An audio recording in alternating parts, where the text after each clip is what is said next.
तो बच्चों finally JAC board ने सेशन 2024-2025 के लिए मॉडल क्वेश्चन पेपर को जारी कर दिया है। आप देख सकते हो क्लास 12 का इंग्लिश का मॉडल सेट है। तो मैं आपको बता देता हूँ कि इसमें किस तरह से क्वेश्चन आपको पूछा जाएगा। सबसे पहले आप देख लो कि क्वेश्चन टोटल आप लोगों का 52 होगा यानी कि 52, जिसमें से 1 से लेकर के 30 नंबर तक आप लोगों का मल्टीपल चॉइस क्वेश्चन पूछा जाएगा यानी कि ऑब्जेक्टिव क्वेश्चन। इसके बाद आपको 31 से लेकर के 38 नंबर तक 2 मार्क्स का क्वेश्चन होगा।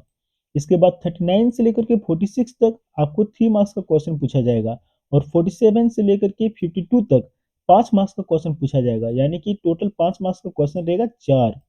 तो आज की इस वीडियो में मैं आप लोगों को सारा ऑब्जेक्टिव क्वेश्चन को समझा करके बताने वाला हूँ।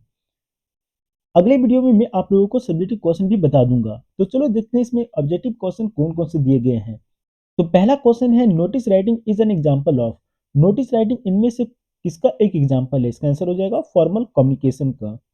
नेक्स्ट क्वेश्चन है what is the primary purpose of A notice. Notice लिखने का मुख्य उद्देश्य क्या होता है? इसका आंसर होता है to provide detail information about an event and announcement. याद रखना। Next question is which of the following should be included in a letter to the editor. इनमें से दिए गए ऑप्शन में से अगर हम एडिटर को लेटर लिख रहे हैं तो कौन सा चीज को शामिल करेंगे? इसका आंसर होगा option number B, a clear and concise opinion of the topic being discussed. यानी कि लेटर में हम जिस टॉपिक के बारे में डिस्कस कर रहे हैं उसमें हम स्पष्ट और संक्षिप्त में अपना राय को रखेंगे। नेक्स्ट क्वेश्चन है what did M Hamel say was the most valuable thing to preserve in the face of adversity. यानी कि मुश्किल के टाइम पर आखिर कौन सा चीज है एम हेमल के अनुसार जो हमारे लिए बहुत इंपॉर्टेंट चीज है जिसको प्रिजर्व रखना यानी कि संरक्षित रखना हमारे लिए बहुत जरूरी है। उसका आंसर हो जाएगा द फ्रेंच लैंग्वेज यानी कि ऑप्शन नंबर सी। यहाँ पे लोगों से कहता है कि लैंग्वेज एक ऐसा चीज है जो आपके लिए जेल का चाबी की तरह काम करेगा यानी कि आप कैद हो जाओगे लेकिन आपको अगर गुलाम भी बनाया जाएगा लेकिन आप अपने लैंग्वेज को बोलते रहते हो तो आपको हमेशा आज़ादी जैसी फीलिंग होगी। आपको कभी भी एहसास नहीं होगा कि आप किसी का गुलाम है जब तक आप लैंग्वेज को बोलते रहोगे। ये एम हेमल सभी से कहते हैं। नेक्स्ट क्वेश्चन है what is the central theme of Lost Spring. Lost Spring का सेंट्रल थीम क्या था? इसका आंसर हो जाएगा the harsh reality of child labour and poverty. Next question है in Deep Water why did William Douglas develop a fear of water. यानी कि deep water की स्टोरी में विलियम डगलस को पानी का डर क्यों होता है? इसका आंसर हो जाएगा he had a traumatic experience at the swimming pool. यानी कि स्विमिंग पूल में इनके साथ एक बहुत ही भयानक एक्सपीरियंस होता है। इसका मतलब देख, ट्रॉमेटिक का मतलब होता है बहुत ही भयानक या दर्दनाक। नेक्स्ट क्वेश्चन है what does the rat trap symbolize in the story the rat trap. यानी कि द रैट ट्रैप स्टोरी में द रैट ट्रैप किस चीज को दर्शाता है? इसका आंसर हो जाएगा the trap of greed and deception. यानी कि लालच के कारण अपने आप को किसी जाल में फंसाना।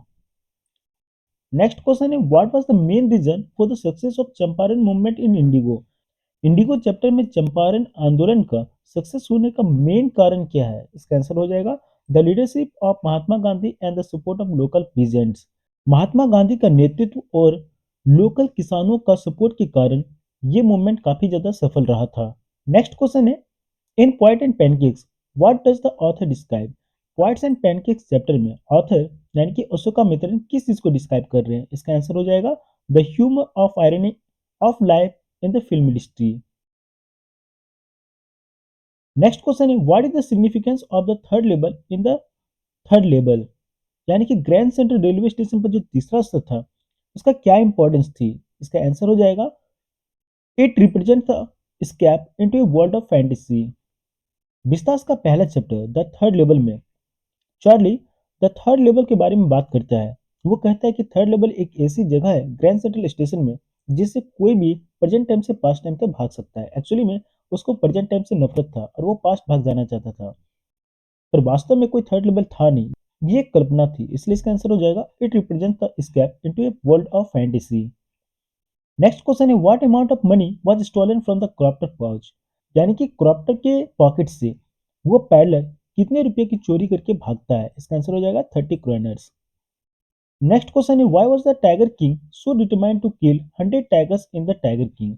द टाइगर किंग चैप्टर में राजा जो रहता है टाइगर किंग वो 100 टाइगर्स को मारने के लिए दृढ़ निश्चय क्यों करता है? इसका आंसर हो जाएगा option number B, to fulfill a prophecy that he would die at the hands of tiger, मतलब वो एक भविष्यवाणी को झूठा साबित करना चाहता था कि वो 100 बाघ के हाथों मारा जाएगा। नेक्स्ट क्वेश्चन है, what was the primary purpose of the author journey in journey to the end of the earth. Journey to the end of the earth, इस चैप्टर में ऑथर जो होता है ईशानी जोशी, उसकी यात्रा का मुख्य उद्देश्य क्या था? इसका आंसर होगा to research the impact of climate change on the Arctic. Next question है, what was the dilemma faced by doctor Sadao in the enemy. The enemy chapter में डॉक्टर सुदाव किस तरह का दुविधा में फंस जाते हैं? इसका आंसर होगा option number A, whether to save the life of the enemy soldier despite being at war, मतलब कि डॉक्टर सुदाव एक जापानीज होते हुए भी वो अमेरिकन सोल्जर को बचाता है। वो इस दुविधा में फंस जाता है कि इसको बचाना भी चाहिए या नहीं। नेक्स्ट क्वेश्चन है, what is the key theme in on the face of it. On the face of it chapter में कौन से विषय का बारे में बात किया गया है? इसका आंसर होगा the emotional and physical challenges faced by people with disabilities, यानी कि वो लोग जो विकलांग होते हैं वो किस तरह का इमोशनल और फिजिकल चैलेंजेस को फेस करते हैं अपने लाइफ में। नेक्स्ट क्वेश्चन है, what decision does doctor सदाव make at the end of the enemy, यानी कि द एनिमी चैप्टर के एकदम अंत में डॉक्टर सदाव किस तरह का डिसीजन लेते हैं? इसका आंसर होगा option number C, he helps the enemy soldier escape disregarding the consequences, यानी किसी परिणाम के बारे में बिना सोचे डॉक्टर सदाव उस एनिमी सोल्जर को भगाने का निश्चय लेता है। नेक्स्ट क्वेश्चन एक पोएम का एक्सट्रैक्ट से पूछा गया है। मैं आपको ये पोएम का एक्सट्रैक्ट को समझा देता हूँ। ये poem a thing of beauty से लिया गया है। अ thing of beauty is a joy for ever, यानी कि सुंदरता की कोई भी वस्तु हो वो हमें आनंद ही देती है। इट्स लवलीनेस इंक्रीजेस, इसका प्यारापन हमेशा बढ़ते ही जाता है। It will never pass into nothingness, यानी कि ये कभी भी शून्य नहीं होता, कभी भी खत्म नहीं होता। But still will keep a boa quiet for us and sleep, अच्छी नींद आती है। ये हमें एक शांत वाला छांव देता है जहाँ पे हमें अच्छी नींद आती है, फुल ऑफ स्वीट ड्रीम्स, और हमें मीठे मीठे सपने भी आते हैं। And health and quiet breathing, और हमारी श्वास के लिए भी अच्छी होती है। इससे जो क्वेश्चन पूछा गया मैं आपको बताता हूँ। The given extract is taken from the poem, यानी कि ये जो एक्सट्रैक्ट है वो कौन से पोएम से लिया गया है? इसका आंसर होगा अ थिंग ऑफ ब्यूटी से। नेक्स्ट क्वेश्चन है, what is described as a joy forever in the poem.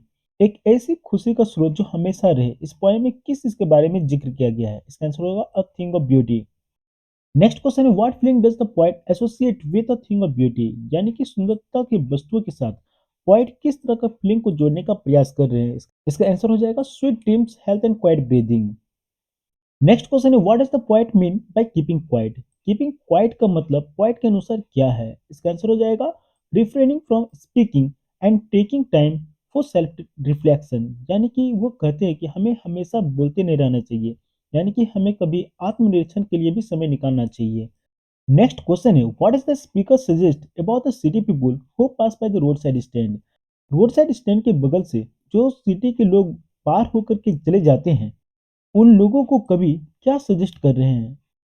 इसका आंसर होगा they are ignorant of the struggle of rural life. वो लोग जो सिटी से बड़े बड़े गाड़ियों में आते हैं और रोड साइड स्टैंड के बगल से अपने बड़े बड़े कारों से होकर के गुजर जाते हैं, वो लोग काफी इग्नोरेंट होते हैं, यानी कि वो लोग कभी भी इन छोटी मोटी दुकानों पर ध्यान नहीं देते हैं, वो दुकानों पर जो अपनी जिंदगी में काफी ज्यादा संघर्ष कर रहे हैं। नेक्स्ट क्वेश्चन है, the speaker tone in the road side stand can be best described as, यानी कि the road side stand poem में स्पीकर का टोन क्या होता है? इसका आंसर होगा sarcastic and bitter। Next question है, how did Charlie describe the people and the atmosphere at the third level, यानी कि चार्ली जब थर्ड लेवल पर पहुंच जाता है तो वहां पे लोगों के बारे में और वहां के वातावरण के बारे में किस प्रकार से डिस्क्राइब करता है? इसका आंसर हो जाएगा option number B, they were wearing old fashion cloth and street look like they are from the 19th century, यानी कि उन लोग ओल्ड फैशन के क्लॉथ पहने हुए थे, ऐसा लग रहे थे जैसे मानो 19th सेंचुरी के लोग हो।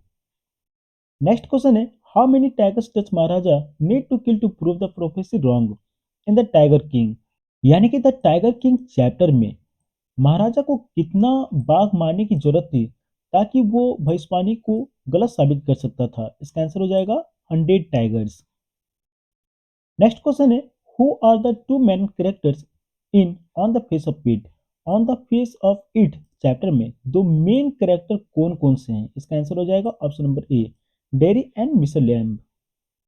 नेक्स्ट क्वेश्चन है, what advice does Mister Lamb give to Derry about life in on the face of it? Mister Lamb Derry को किस तरह का एडवाइस देता है इस चैप्टर में on the face of it में? इसका आंसर हो जाएगा option number B, he should ignore the opinions of the others and focus on the beauty of life. मतलब उसे जीवन की सुंदरता को समझना चाहिए और दूसरा क्या सोच रहा है क्या नहीं सोच रहा है इस चीज पर गौर नहीं करना चाहिए। नेक्स्ट क्वेश्चन है, what happens to the Maharaja legacies after his death in the tiger king? The tiger king chapter में महाराजा की डेथ के बाद महाराजा का विरासत के साथ क्या होता है? ये question out of the books है क्योंकि राजा के मरने के बाद उसकी विरासत का क्या होता है ये तो इस स्टोरी में भी मेंशन नहीं है। तो आप यहाँ पे कुछ भी मार सकते हो, यानी कि ऑप्शन नंबर आप बी मार तो सबसे अच्छा रहेगा। His kingdom flourishes and become famous for its tiger, यानी कि उसका राज फलता फूलता है और फेमस हो जाता है टाइगर के कारण। Next question is, why did चित्रकला हाइड हरसेल्फ? चित्रकला अपने आप को क्यों छुपाती है? इसका आंसर हो जाएगा option number D, to stop people from cutting her hair, यानी कि वो अपने बालों को कटवाने से बचाना चाहती थी, जो कि स्कूल के लोग उसके हेयर को काटना चाहते थे। नेक्स्ट क्वेश्चन है, व्हाट हैड हर्ट बामा इन द सोसाइटी? सोसाइटी में बामा को किस चीज से सबसे ज्यादा चोट पहुंचता है? इसका आंसर हो जाएगा practice of untouchability. Next question है, what is the story the tiger king suggest about the relationship between power and pride? यानी कि पावर और प्राइड की रिलेशनशिप को द टाइगर किंग स्टोरी में किस तरह से दिखाने का प्रयास किया गया है? इसका आंसर हो जाएगा pride leads to self destruction when abused. यानी कि अगर हम किसी चीज पर बहुत ज्यादा घमंड करते हैं तो उससे हमारा आत्मविनाशी होता है। तो बच्चों ये था जैक बोर्ड के द्वारा 30 क्वेश्चन जो कि सेट में डाला गया है, जो मैंने आप लोगों को अच्छी तरह से समझा करके बता दिया है। सब्जेक्टिव क्वेश्चन का भी वीडियो मैं बहुत ही जल्दी बना करके डाल दूंगा। अगर आप लोग मेरे चैनल को अभी तक सब्सक्राइब नहीं किए हो तो चैनल को सब्सक्राइब कर लेना। मैं आपको सब्जेक्टिव क्वेश्चन को भी बहुत अच्छी तरह से समझा करके बताऊंगा।